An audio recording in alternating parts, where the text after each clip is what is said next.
All right, welcome back to the Roast to Yourself podcast, brought to you by Coffee Bean Corral and Current Crop Roasting Shop. I'm Stephen Burnett from Coffee Bean Corral in Jackson, Mississippi, and with me is Catherine Mansell, certified Q grader and director of Current Crop Roasting Shop in New Orleans, Louisiana. Catherine, how are you today? I'm doing well. Woke up early, started my day off right with a double espresso. I'm feeling good. How about you? I'm feeling pretty good. I stole some of your Uganda micro lot, Yes. Silverback, and Yeah. it is quite good, very juicy. Yeah. So I'm enjoying that right now. Oh, yeah. I didn't actually steal it. It was stolen on my behalf. And I was like, well, I don't want to let it go to waste. So I roasted it, and it's excellent. So Nice. Good. very cool. I actually also got some of the, is it El Salvador? Is that the other micro lot you have? Yes. I have some of that upstairs. I haven't brewed it yet. We're going to try it. It's good. And see, but I'm excited about that. Look, if I can't carry micro lots, I'm at least going to steal some of yours for my own self. Right. Each week, we set aside about 10 minutes to field questions from home coffee roasters and professionals alike about roasting, tasting, and most importantly, enjoying coffee. You can send your questions to questions@riypod.com. That's questions@riypod.com to get a nice shout out from us in an upcoming episode, and of course, to get your question answered. We've actually had several questions come through very recently, so keep them coming, guys. It helps us to put these together. We have more options to choose from, which is super cool. This week, we have a question from Trace. And before I get to the question, it's kind of fortuitous because right before we recorded, I was on the phone with a guy named Scott who was asking a very similar question. And so I was like, well, listen, Scott, it's very fortunate you're asking me this. I'll be able to send you a link to a podcast here shortly. But he and I had a good conversation, and we wound up, he helped me think this through as well. So we'll benefit all from that as well. Trace's question is, I'm currently roasting on the Fresh Roast SR 800 with extension tube for personal use. Rockstar. Love that one. I'm interested in starting to sell at farmers markets and potentially online. I'm eyeing a couple of different roasters to take the next step. In your opinion, which roaster would you recommend that is reliable, easy maintenance, and user-friendly? Kaleido Bullet and the Kaleido are two that I'm looking at, as well as the Artisan E3. Thanks, Trace. Well, thank you, Trace. Appreciate the question. Catherine, what do you want to start on this one? Well, for me, I'm starting on the Kaleido. That's, the one that I Shocker. know. That's the one that I know best. And I would say that it's reliable. The maintenance on it, once you get it down and know what needs to be done and have a schedule to do it, is very easy and user-friendly. I would say so, because before I even started on the Kaleido, I had never used software. I never really looked into it. I was more of a listening sort of roaster. Sight, sound, and smell. Right, yeah. So the Bullet Roast World and Roast Time, that collective community, really made things a lot easier for me than I was expecting. I was pretty intimidated. I'd never really roasted on something more than, a B-more, that 1 pound marker. So to be able to have just over 2 pounds was something that was a little scary at first, only because I had never really done it. But once I got into it and I started tasting the coffees when I got finished with it, and knew which profiles worked and which didn't, and then went through and was trying to look at all those curves and look at the ROR and see what's happening, what's important and what's not, even though it's all important, but really trying to focus in on what was working for the coffees that I had. And then once I really got into it, it's my preferred way to roast now. And I keep saying how many roasts I've logged, and each one I think is getting better and better. There's some that I thought were perfect, that ended up not tasting great. There were some that looked atrocious, but tasted amazing. So once you got into it, or once you get into it, it becomes a little bit more user-friendly as you go. And then I'd never heard of the Artisan E3 roaster before. So I watched a video, sort of looked at that. And you can roast 3 full pounds in it, which beats capacity on the Kaleido and the Kaleido. and you can roast up to 18 pounds in an hour. That's something that, I thought was pretty cool, just capacity wise. That was different. The other thing about the Bullet, especially if you're roasting for farmers markets or you're roasting for coffees for people to order online, you want to make sure that each roast is consistent. And so with the Bullet, you can run the same exact profile every single time on the same beans. So you can get consistency there. So that's sort of the way that I would go through those three. Of course, I prefer the Bullet, and it's the one I would recommend for trays too. Yeah, no, that's great. I think we both need to say neither of us have used the Artisan roaster. So this is going off of online research, but also we have quite a few customers that have used the E3 and the larger ones as well. They've got other ones. Yeah. Now, a big wrench in this whole discussion is that the Artisan model, Coffee Crafters produces these. They're made in the U.S. That's a good consideration. The other two are not. Right. But the Coffee Crafters manufacturer has stopped producing the Artisan roasters, and they're doing a series called the Valenta, and they still have a 3 pound, which I know, like, 3 pounds versus 1.2 kilos versus, 3 pounds is like one. I did the math. I Googled it. 3 pounds is 1.36 kilos. So it is a larger capacity than the Kaleido, but not by that much. The Kaleido is 1.2. Yeah. So something to consider there. But in the discussion I had with Scott at the very before this podcast, he and I were talking through, and he had some considerations as well. One of them was repeatability. And you brought that up with the Bullet, that you can literally set this up, you can let it run on repeat. And that's amazing. Like the fact that you can do that.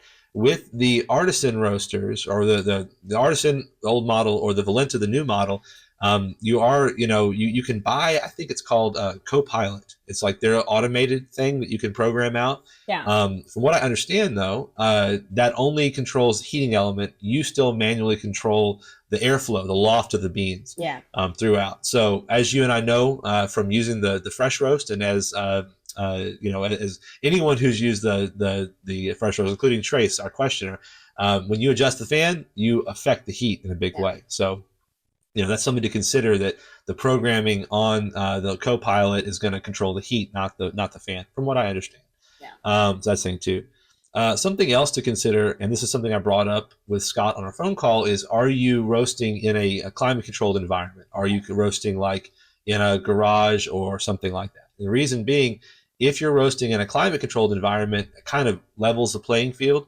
If you're roasting in a partially climate-controlled, or you've got like a heating, like a space heater in a garage kind of thing, then using convection, which is what the Valenta and the Artisan use to heat the coffee, is going to be a very different situation, because you're pulling in all this cold air in the colder seasons, right? And you have to heat it to a certain degree to get it to roast the coffee. And so if you're pulling in colder air, you're going to have to really account for that on your energy usage and on your heating element, to make sure that the air going in is still the right temperature you need to set. So you lose a little bit of the programmability in that, because you're always having to account for ambient temperature in a way that you don't as much with the Aleo or the Kaleido. One consideration I would say, now I have not used the Kaleido as much as you've used the Bullet. But I've logged quite a bit of roasts on I haven't logged them because I don't know how many I've done. I have done quite a bit of roasts on the Kaleido. I need to start counting. People keep telling me this. And one thing that I think is something to consider, Trace, is that the way of the way you think about the roast, going from the fresh roast to the Kaleido, is going to be more similar than going from the fresh roast to the Bullet, because the Bullet is a solid drum roaster. And so you heat the drum, and the drum heats the beans. You're not directly heating the coffee beans. And this is true of almost all the commercial roasters out there. Solid drum roasters, you're heating the drum is heating the beans. So you've got to think a few minutes ahead where you want to be. You've got to go, I expect the temperature to be here. That means I need to heat the drum here to this level in order to achieve that result 2 minutes from now. There's not as much... You can attest to that, Catherine. There's not as much nimbleness and the ability to make a big change in a big hurry. That's true. There's pros and cons to that. But if you're coming from a fresh roast, you can make a lot of difference really quickly. You can rescue a roast from kind of going sideways. You can recognize it's not going fast enough or it's going too fast. Right. Make a change and have that pretty quickly reflect in what happens to the beans. Right. Yeah. With the Kaleido, it's a perforated drum, which means you are more directly heating the coffee with the heating element. When those heating elements are at 100%, you are dumping that heat right on the coffee. If you kill them, if you turn them off to 0%, then the heat goes, the heat is not being applied to that coffee in the same way. There's still retained heat in the system, but it's not that kind of direct fire heat that you're getting from the Kaleido. So in other words, I'm all that to say, going from a fresh roast, which allows you to make changes quickly, to a Kaleido is going to be less of a learning curve when you go to how am I roasting this coffee? What am I looking at? How am I thinking about it? Yeah. Both the Kaleido and the Bullet have a way of extracting the coffee with a little trier. Awesome. So great. I think the Bullets is a little bit better because it's kind of off axis, so you can more quickly collect some coffee. But you'll be able to pull coffee directly out of the roaster and look at it with the naked eye and determine, because sometimes even the glass on the fresh roast, it doesn't look the same after you dump it out. Yeah. I don't know why that is, but I'm like, it looked a little bit darker in the glass and now it looks a little bit lighter. But you'll be able to literally pull the coffee out of the roaster and look at it with the naked eye, which really helps in terms of transitioning from sight, sound, smell roasting to roasting with the equipment that you've got with both the Kaleido and the Aleo. Yeah. Now, that being said, and by the way, it's a huge discussion, okay? And at the end of the day, what I told Scott on the phone was that you're going to wind up choosing your problems. What problems do you want to have? The Bullet has an excellent chaff collection system. The Artisan and Valenta appear to have an excellent chaff collection system. The Kaleido has a very simple chaff collection system where the chaff falls directly into a tray, heavy-duty stainless steel tray at the bottom.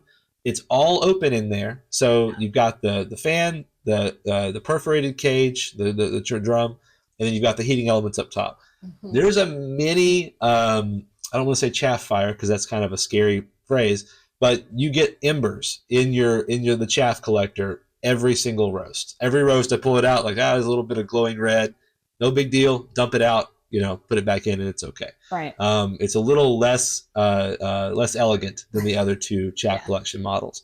Sure. And when you dump, but one big thing you're going to notice going to this, in addition to any of these roasters, in addition to the capacity increase, the biggest thing you're going to notice is the cool down is going to be so nice because all three of them have external coolers. So you're not cooling the unit and the beans at the same time. Right. You are dumping the coffee into a room temperature cooler and then rapidly cooling that down in less than like a minute or two. Yeah. So that's going to allow you to really freeze that coffee, arrest that roast right where you want it to be, and rinse and repeat.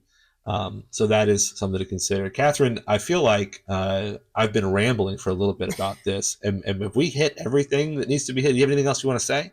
I don't have anything else to say, but I think we did cover a good bit of ground.